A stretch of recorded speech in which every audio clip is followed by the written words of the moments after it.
government has completely revoked the legislative instrument LI 2462, which granted power to the president to authorize mining in forest reserves in the country. This comes after the Environmental Protection Mining in Forest Reserves Revocation Instrument 2025 matured into law on Wednesday, December 17, 2025, following its laying in Parliament by the Minister for Lands and Natural Resources, Emmanuel Kofi-Boa. The move forms part of the government's renewed efforts towards the fight against illegal mining, also known as Galamsey.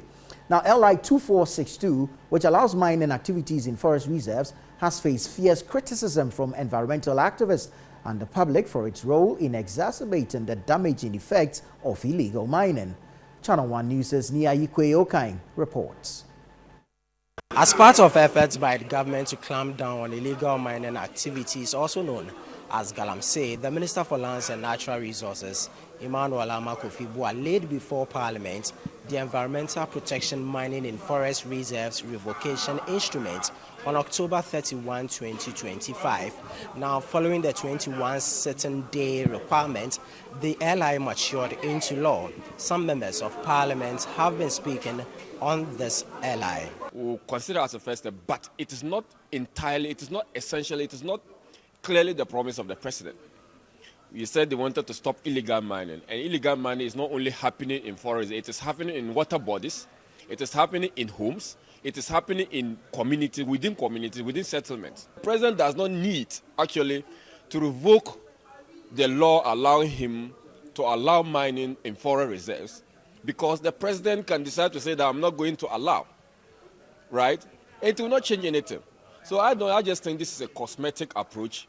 The fight against illegal mining is getting out of grips of the government, and they want this to use it to assuage the people of Ghana that they are doing something. But in reality, a month from today, illegal mining will continue if they don't do something drastic. It is one of the main commitments that you can ever show, legislation. Because all the things that we need to implement are laws that we need to implement. If you don't have the law, you can't implement. I consider that Galamsey have not been eradicated. Nobody is saying has been eradicated. But the commitment that the president has shown, this government has shown, is more than what we saw in the previous government. We are here to reap the benefit of these efforts because it's been endemic, it's been practiced, it's been there for a long time.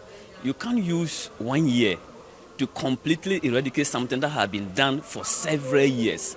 During the ratification of the agreement on the privileges and immunities of the Global Fund on the fight against AIDS, tuberculosis and malaria, the First Deputy Minority Whip Habib Idrisu called for a mandatory HIV testing by employers in both public and private organizations as part of efforts to deal with the rising cases of HIV. Recently, when you listen to what the Health Service or Ministry of Health are saying with regards to HIV, it is very rampant now. So, Mr. Speaker, as much as I support this ratification, I want to just call on every organization, whether government or non-government organization, that it should be mandatory requirement, that if you are going to be engaged, either employment or whatsoever, HIV/AIDS testing should be part of it.